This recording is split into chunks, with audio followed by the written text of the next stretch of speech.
Good evening and welcome to the August 26, 2019 Salisbury City Council Legislative Session.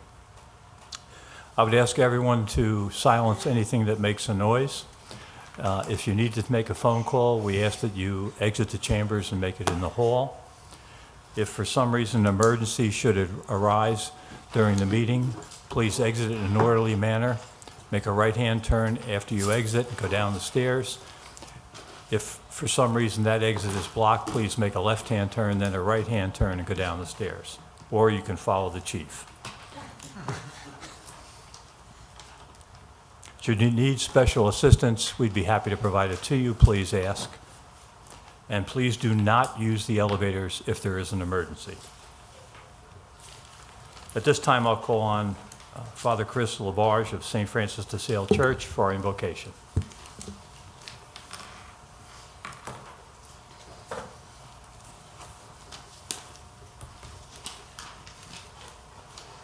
Let us pray. Almighty and loving God, we ask that you be with us this evening, that as we strive to understand your will for us, for the city of Salisbury, and for the people of Oconoco County, and all of our friends and relatives, that we may be open to your Holy Spirit. Give us wisdom to govern amid the conflicting interests and issues of our times, a sense of the welfare and true needs of our people, a keen thirst for justice and rightness, confidence in what is good and fitting, the ability to work together in harmony even when there is honest disagreement, personal peace in our lives, and joy in our tasks. We ask this in God's name, who lives and reigns forever and ever. Amen. Amen. Thank you, Father Chris. Please rise now and join me in the Pledge of Allegiance to the flag. I pledge allegiance to the flag of the United States of America and to the republic for which it stands, one nation, under God, indivisible, with liberty and justice for all. Thank you.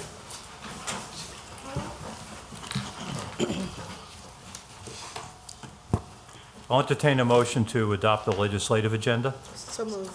Second. Ms. Jackson, Mr. Boda.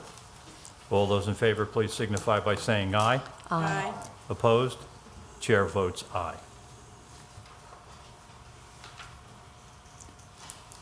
I'll entertain a motion to approve the consent agenda. So moved. Second. Mr. Ireton, Ms. Jackson. Good evening, Mrs. Nichols. Good evening. There is one item on the consent agenda tonight, and it is the August 12th, 2019 council meeting minutes. Questions or comments? Hearing none, I'll call the motion. All those in favor of approval of the consent agenda, please signify by saying aye. Aye. Aye. Opposed? Chair votes aye. Thank you. Thank you, Mrs. Nichols. I'll entertain a motion to approve the award of bids. So moved. Second. Mr. Ireton, Ms. Blake. We have senior buyer Mike Lowe with us this evening. Good evening. Haven't seen you in a while. Yeah, it's good to see everybody. How's everybody doing?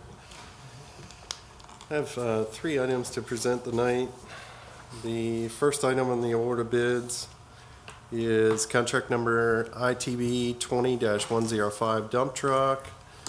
The Department of Procurement received a request from the Department of Field Operations to purchase a dump truck with a snowplow through International Delmarva, utilizing a cooperative purchase contract issued by the state of Delaware. Per section SC 16-3, General Policy of Competitive Bidding Exceptions of the City of Salisbury Charter, competitive bidding procedures performed by the City of Salisbury are not necessary or appropriate in the following circumstance. Item 9, contracts in which the city receives a contract price negotiated by the state, county, or other governmental entity pursuant to a valid contract. This charter designation therefore allows the City of Salisbury to participate in competitive solicitations issued and awarded by other governmental entities such as the state of Delaware.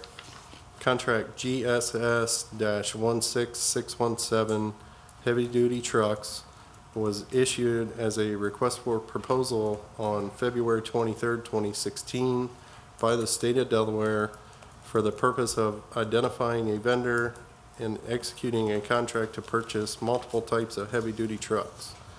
As a publicly competed contract, this contract was then made available for use by other states and governmental entities through a participating addendum. After verifying the contract, pricing, terms and conditions, the City of Salisbury Department of Procurement sought and received approval from the State of Delaware Director of Governmental Support or Government Support Services to participate in the aforementioned contract. There are sufficient funds at account listed in your packet to purchase the requested truck.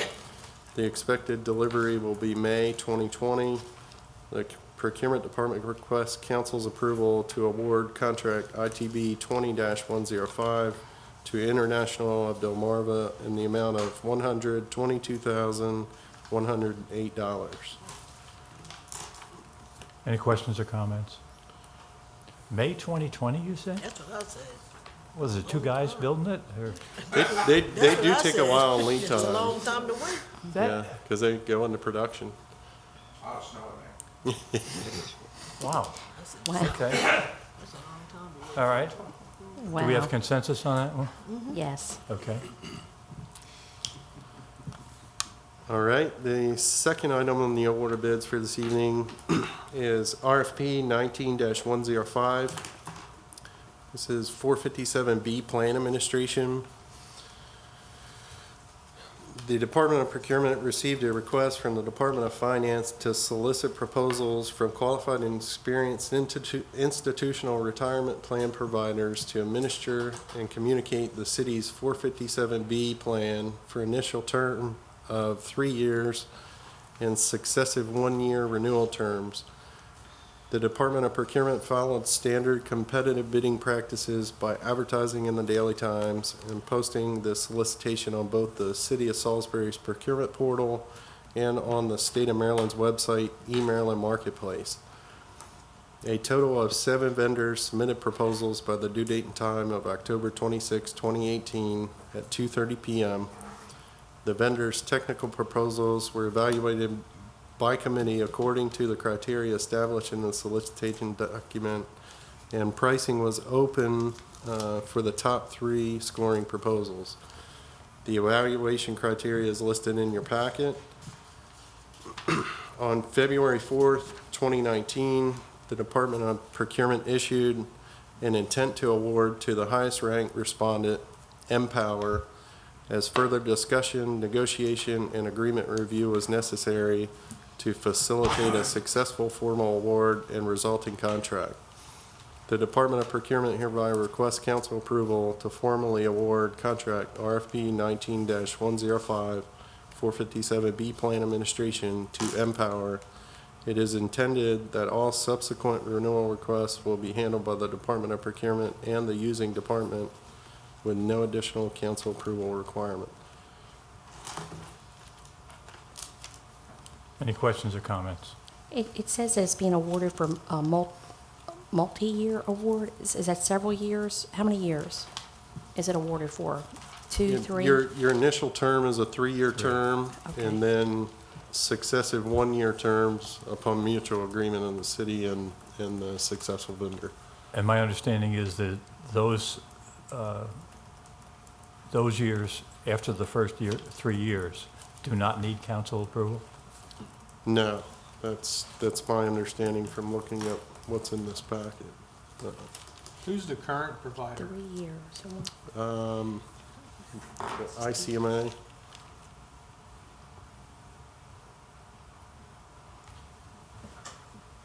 Yeah, this is not the sort of thing that we want to have to rebid annually. Yeah. We want to be in a long-term relationship with them. I'm just thinking of I guess we would have to review it, okay. So is the current one not meeting what we're expecting from them? Well, And then- periodically, this is the sort of thing that we should bid out, but not, again, not as an annual thing. It should be, a longer period of time for plan administration. I think there was concern that in the industry, we were way behind. This plan was not competitive.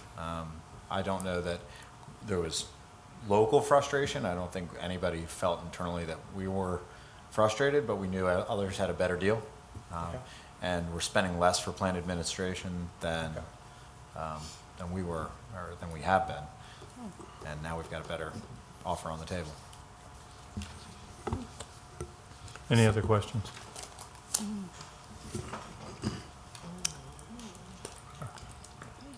We have consensus then? Yes. Jim? Okay.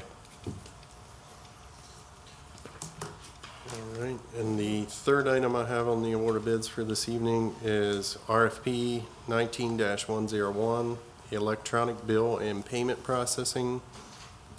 The Department of Procurement received a request from the Department of Finance to solicit proposals from qualified and experienced providers for an electronic bill and payment processing system for an initial term of 3 years and successive 3-year renewal terms. The Department of Procurement followed standard competitive bidding practices by advertising in the Daily Times and posting the solicitation on both the City of Salisbury's procurement portal and on the State of Maryland's website, eMaryland Marketplace. A total of 7 vendors submitted proposals by the due date and time of February 4th, 2019 at 2:30. The vendors' proposals were given an initial review by an evaluation committee, and it was determined that additional information was needed from all vendors. This information, along with the best and final offer request, was sent to vendors on April 3rd, 2019, with responses due on April 10th, 2019. 6 of the 7 vendors replied to the best and final, and the proposals were evaluated according to the criteria established in the solicitation document. The composite scoring is listed in your packet. Payment transaction fees are typically incurred by the payer. However, with this award, the city plans to absorb interchange fees for online payments and utility fees, since the city has been able to receive the favorable interchange rate of $1.85. In comparison, the cost passed on by official payments, the current service provider has been over $5 paid by the payer. The FY20 budget included an additional $12,900 in bank charges to cover the estimated amount of increases in bank fees in FY20 related to this change. Interchange fees for other non-utility, for example, tax, general billing, etc., payments will continue to be passed to the payer. The Department of Procurement hereby requests council approval to formally award contract RFP 19-101 electronic bill and payment processing to Paymentus.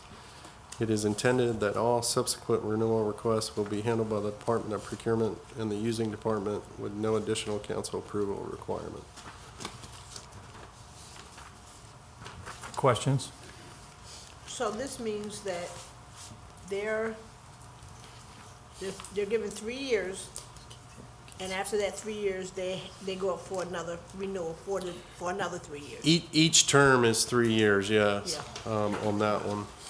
So when we renew after the additional 3 years, or the initial 3 years, it will be a 3-year term. Mr. President, may I also bring Mr. Cordry up just to briefly explain the capabilities of this new RFP? Yeah, that's or fine. of this new relationship? Monthly utility bills? Yeah, I mean, all of it. So I think it's worth him hitting on because it's valuable information. Change is sort of what we can do. This is a very significant software upgrade that will enhance the user experience online if they want to make payments. It goes as far as if we implemented it to its full capacity, you could pay by text, you could get delinquent notices by text. You manage all of your, to what extent online that you want to work with the system yourself. You don't call our staff and we manage the administration. So it's all up to you whether you want to implement the online capabilities or not. But it will allow you to schedule some of your payments.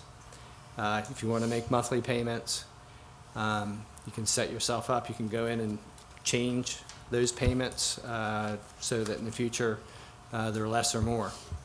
So it's bringing more flexibility to our customers and the citizens so they can manage their own accounts. That's good. That's good. And we're getting more favorable interchange rates because. Yeah, I see that. Yeah, so that's fantastic, and that's why we made the decision for the utility accounts. If you absorb, it's only if you absorb that those fees can come down to $1.85. If the city chose not to absorb, if the payer was responsible for those charges, we could not get that $1.85 charge. So we saved our citizens money by the city paying that $1.85 for the utility accounts. So it was a great way to get a special discount for the, where we have the most volume, which is with our utility bills. It sounds like a very good deal.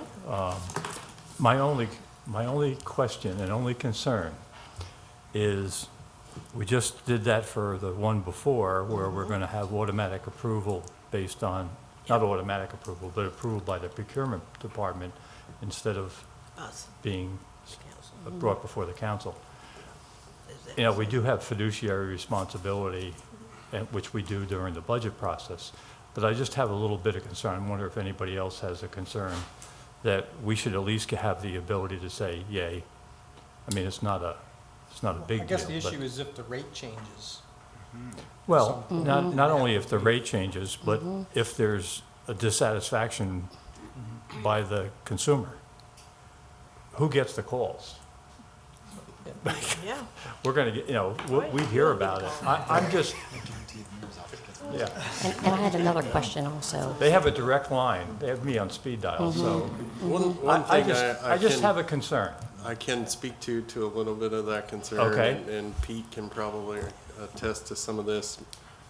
Almost all of our contracts, I haven't seen one come across since I've been here that does not have some kind of termination for calls, termination for convenience language in it, as well as a non-appropriations in the event that budget was not approved in a Yeah, following budget I would year. hope so.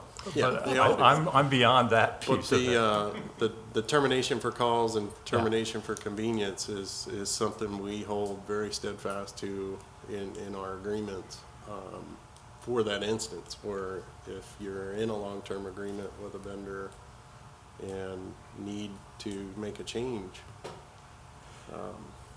How many contracts do we have that have this same, because to be honest with you, this is the first time I've heard it, that was specifically spelled out that each subsequent renewal will not require council approval.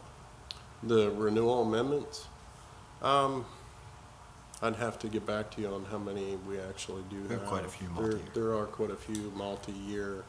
With Contracts. no None approval? of, none of them are an automatic No, renewal. but with no approval by Yeah. the council. Quite a Right. few. Could we get that number just to see? Mhm. Okay. Yeah, I can pull that information. And is this software compatible with Munis? To the extent that anything is compatible with Munis. We did do an extensive, we had 99 questions that in the RFP, and we did it two different ways. One was as if the vendor used their own portal, and the other was as if they used the Munis CSS portal. And we went down the path of the Munis CSS portal. It didn't have as, it might not have been as robust, but the stability due to the integration was, brought us less risk. So that's the path that we took. And we made sure we chose a vendor that has worked with Munis many times. Okay. Oh, And we spoke extensively to their user base to ensure that the groceries were going to be in the bag when we got home. So it I looks certainly hope so. I hope he knows what I like. Okay. I had a question about the tax. So this is a system basically to collect fees from the citizens. So is this, going back to the tax bill, does it generate the tax bill? Because we had to come up with a whole different system just to generate our tax bill recently. So I see here, I guess this system will include additional stuff other than utilities, which is great, tax, general billing, so on. does it generate a tax bill? Or is it just a collection Right. So software? currently, you may have noticed that online, if you go to the website and pay there, we go through official payments. So this is equivalent to what official payments does for us now. You'll be able to come online and pay through the CSS portal, which is the Munis portal, but it's integrated to and on the back end to this payment provider. And so you can pay your tax bill through the Munis software now, and instead of just having to type in your account information, if you register now, it will know how to display your actual balance, so that you won't have to type in the amount you want to pay. You can just select the bill you want to pay and click on that and automatically default your payment amount. But it doesn't generate a tax bill to the, Well, that's another whole system, right? So there are some print to mail capabilities. For example, if we wanted to print our utility bill through Paymentus, there are some capabilities there that we could use them to do that. So they have the capacity to do that, but that doesn't mean that we've committed that that's the path that we're going down. So what is the system now in place? I know we had to go through a whole different thing to put in play in getting the city's tax bills out. Right. What's that software? How much So- is that costing so- us versus something that has the capability of doing it? Right. So our primary purpose here isn't to print the tax bills. We already have, we paid Munis to develop our Yeah. tax bill. And so we now have that capability, and we won't have to repeat payment for that development. So the purpose of this software is to make it so you can use the internet and pay your bills, schedule your bills, and interact with your account balances. Right. It's I think not, it's not a software that creates creates the bill. tax Okay, yeah, invoices. because I was just trying, well, it says it has, you said it had the capability of creating a tax invoice. Like, we're sending out an invoice now for taxes under Right. Munis over here. How much is that costing us? And you say this has the capability of doing that. And I'm Right. saying we have two software systems that have the capability of doing the same thing. Is that correct or not correct? That's generally correct. We could send our data to the Paymentus software and print it there. Correct. We're not going to. Yeah, but Okay. it doesn't mean that's doesn't not mean that's it's not the our cheapest that's not the either. path that we're on right now. Doesn't mean we won't go down that path. Okay. But that's not the intent. That's not the primary intent of making this move. I assume they're doing a evaluation of cost when they do those, make those decisions. Correct. And so- functionality. Right. Yeah. Yeah, at this point in time, I would say we have no interest in using Paymentus to print our tax bills in the state of Maryland with the coupons that are available. The tax bills are very complex, and the disclosure requirements are very specific. And Munis has experience with that, and we wouldn't want to pass that off to another vendor Yeah. at this time. Okay. I Because see. we don't really have any incentive to do that at this time either. So that's, even though they can do some of that type of work, we don't have any incentives to pursue that. Okay, thank you, Keith. Any other questions? We good?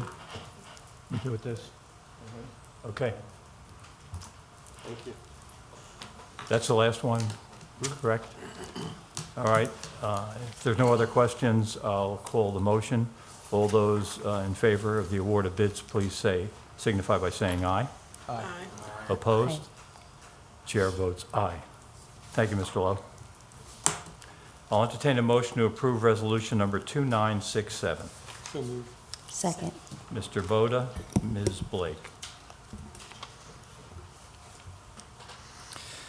Resolution number 2967, a resolution of the City of Salisbury proposing the annexation to the City of Salisbury of certain area of land contiguous to and binding upon the southerly corporate limit of the City of Salisbury to be known as Johnson Road - Dirk Whittison Property Annexation, beginning from the same at point being south from a corner of the existing corporate limit of the City of Salisbury, and also being on the westerly line of and near the northwesterly corner of the lands of Dirk Whittison located at 927 Johnson Road, continuing around the perimeter of said land to the point of beginning.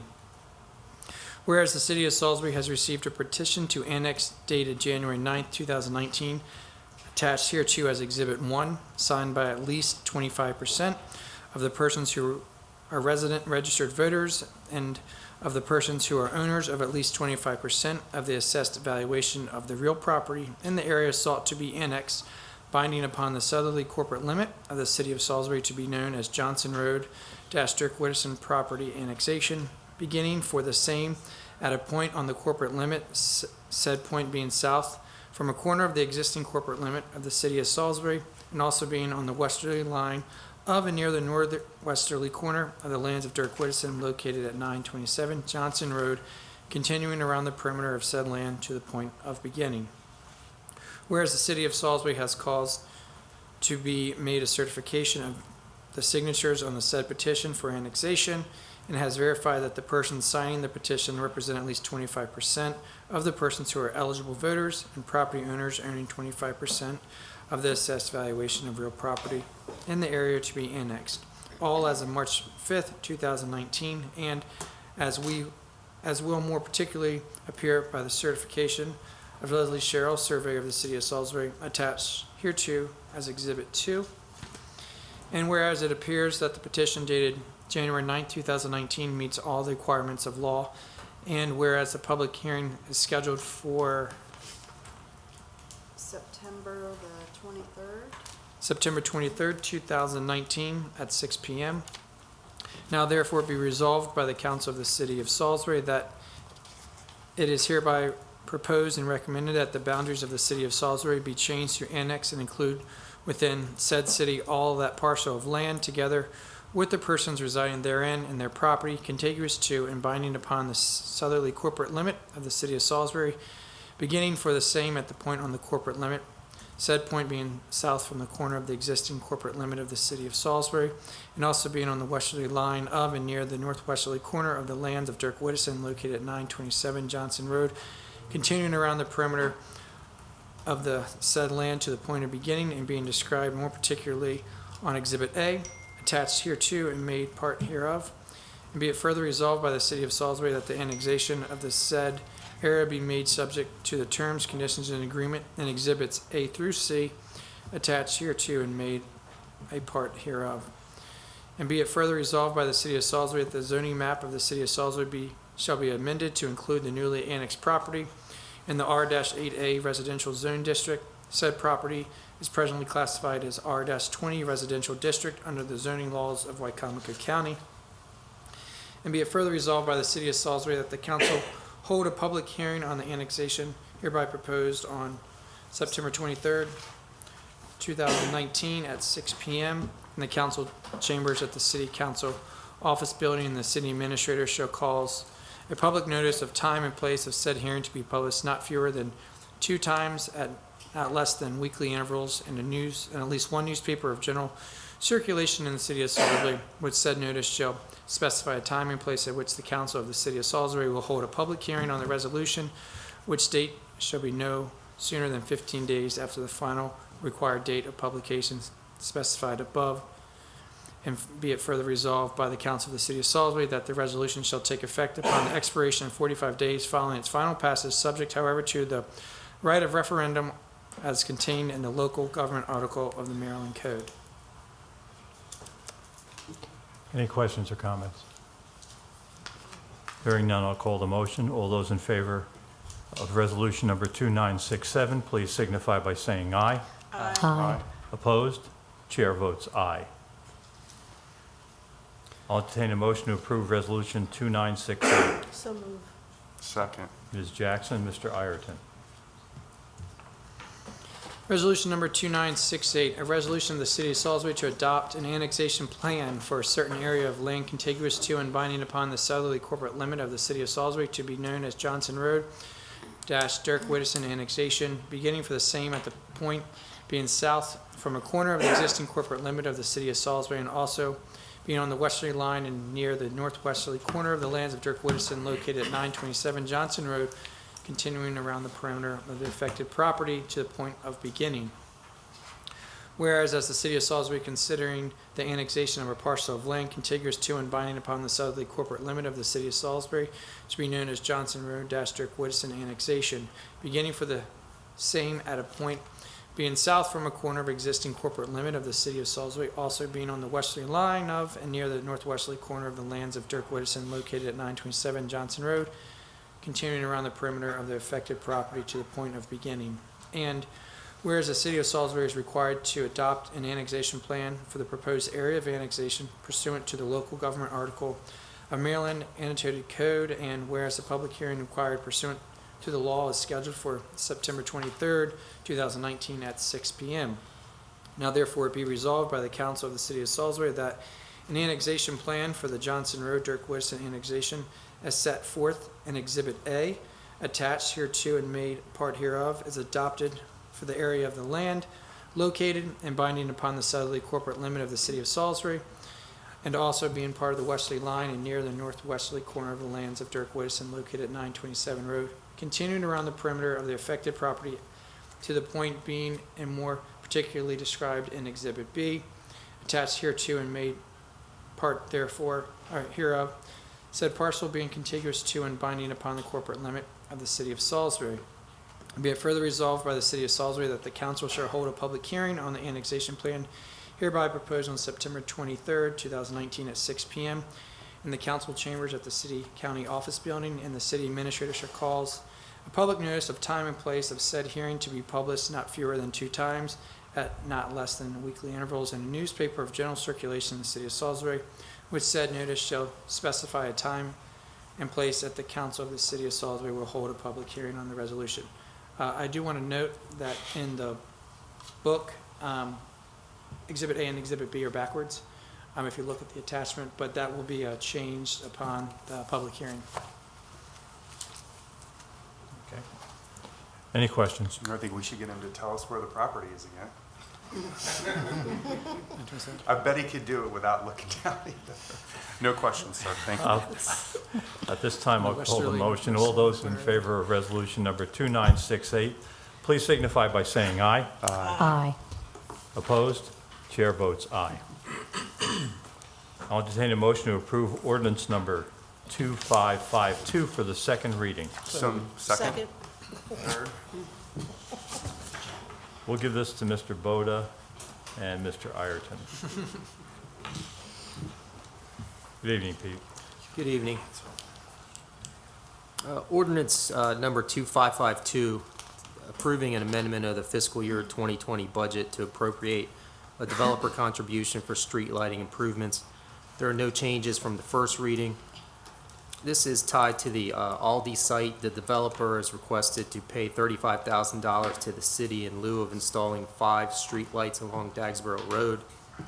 The Department of Infrastructure and Development is satisfied that there is sufficient lighting along that road and would use the funds elsewhere in the city for lighting projects. Line 26 increases the developer reimbursements, $35,000. Line 27 increases the traffic control and highway lighting operations by the same amount. Any questions or comments? Hearing none, I'll call the motion. All those in favor of ordinance number 2552 for the second reading, please signify by saying aye. Aye. Opposed? Chair votes nay.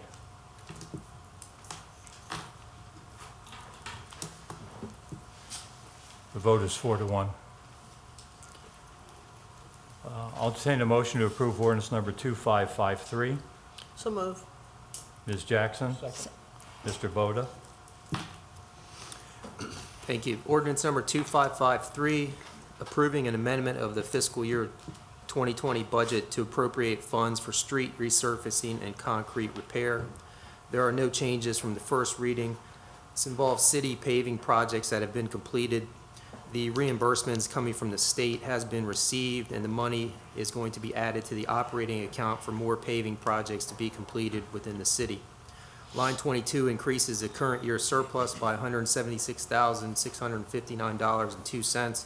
Line 23 increases the citywide street maintenance budget by the same amount. Questions, comments? Hearing none, I'll call the motion. All those in favor of ordinance number 2553 for the second reading, please signify by saying aye. Aye. Opposed? Chair votes aye.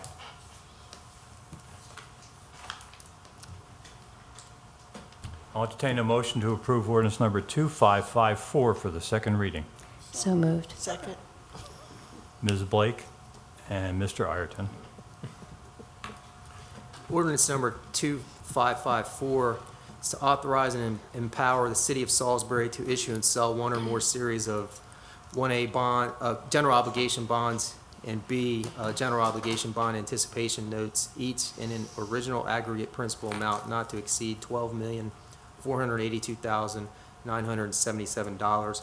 There are no changes from the first reading. Mr. Tillman at the first reading provided a detailed summary considering all, or covering all of the language contained in the ordinance. The city is issuing bonds, general obligation bonds, refunding bonds, and bond anticipation notes in the amount that was previously stated. It allows the city to borrow money for city projects pursuant to state law and city law. The purpose is going to be to finance projects, to reimburse costs, and also to refinance costs. The amount is $12,482,977. There are sufficient controls within the ordinance for the city to handle the projects as detailed in the chart that's contained in line 152. There is a chart that spells out all of the anticipated projects. There's provision that legislation is needed to issue and sell bonds tied to the projects, and there's also protection in there in case the market fluctuates in order to allow the city to react. The city also has control over the bonds, again, to react to market conditions and deal with the projects listed through the legislative process as it deems sufficient. Any questions or comments? Hearing none, I'll call the motion. All those in favor of ordinance number 2554 for the second reading, please signify by saying aye. Aye. Opposed? Chair votes aye. I'll entertain a motion to approve ordinance number 2555 for the second reading. So move. Second. Ms. Jackson, Mr. Boda.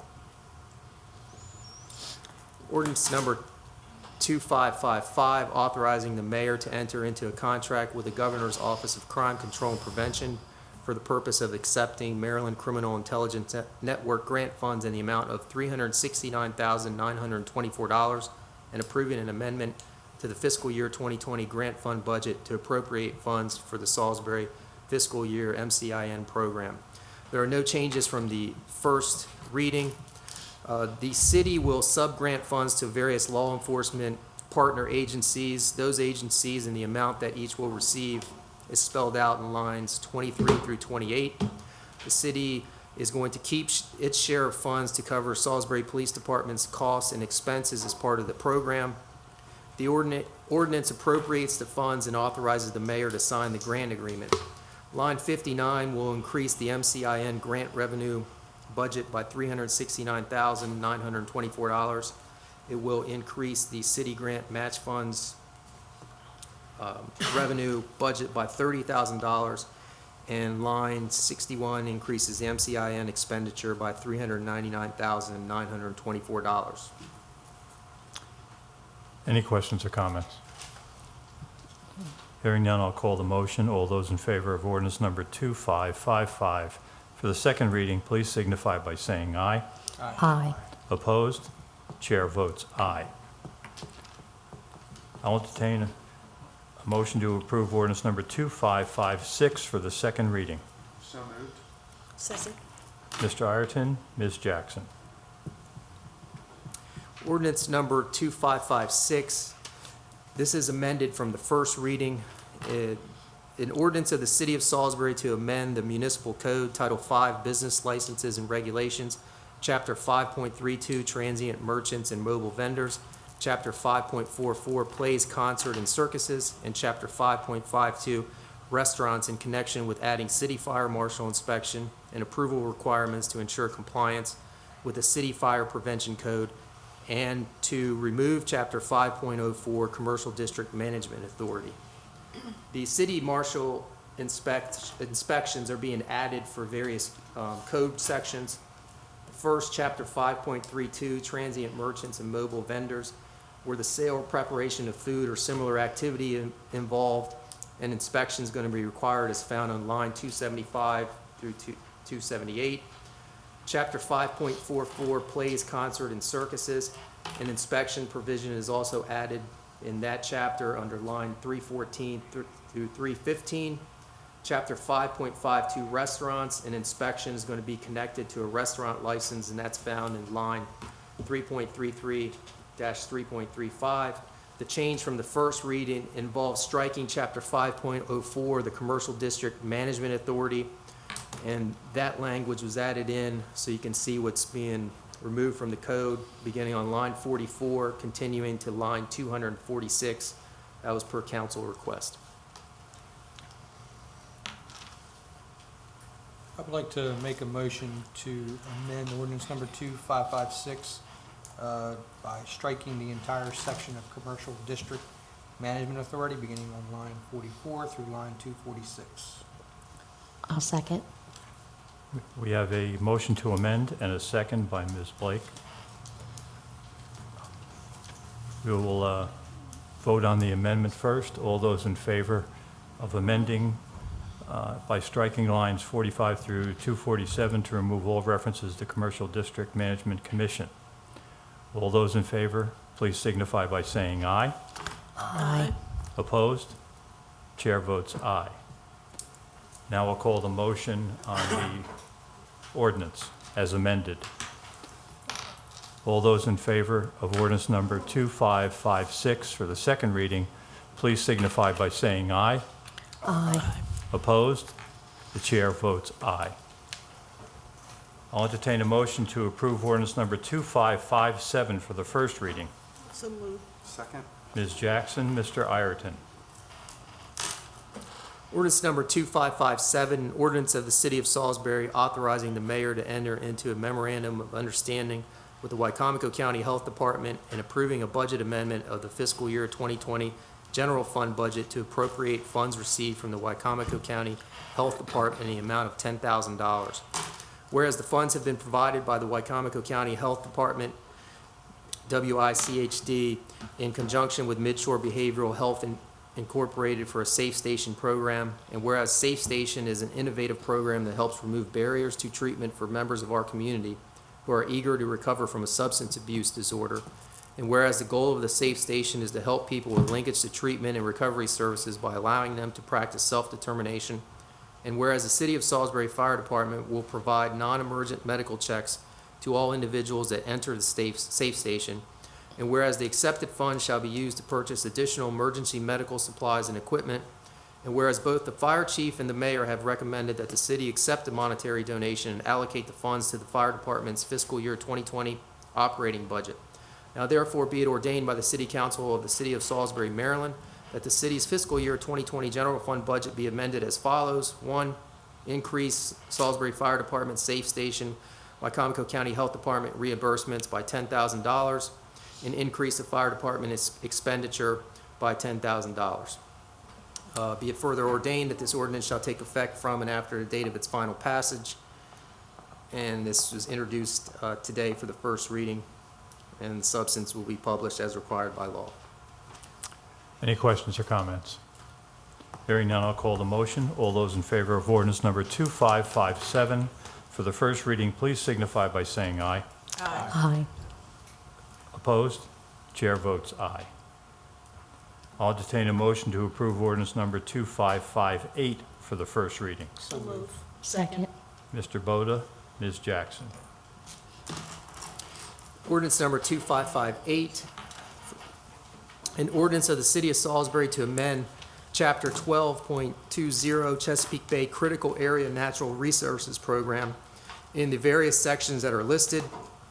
The code's going to be amended by deleting the references to the Department of Planning, Zoning, and Community Development and replacing those references with the Department of Infrastructure and Development, correcting references to COMAR, and by adding Article 19, section .540, to add a section for fees and costs.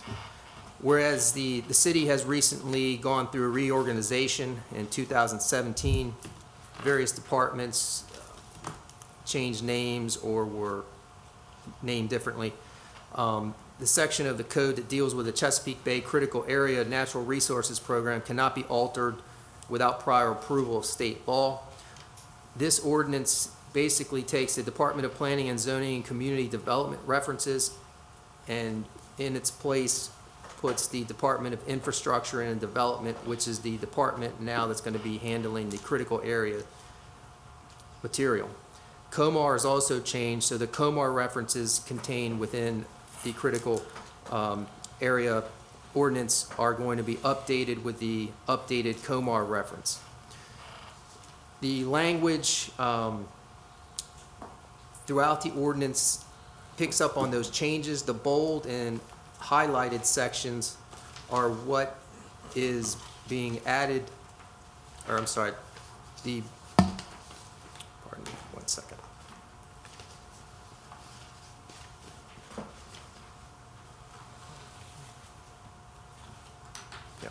The bold and highlighted language is what's being deleted from the code, and the italicized language is what's being added with the code. And if you look throughout the ordinance, you'll see that the departmental name is being changed, and you'll see that the COMAR sites are being changed. And then picking up on line 225, there's a fees and costs section being added.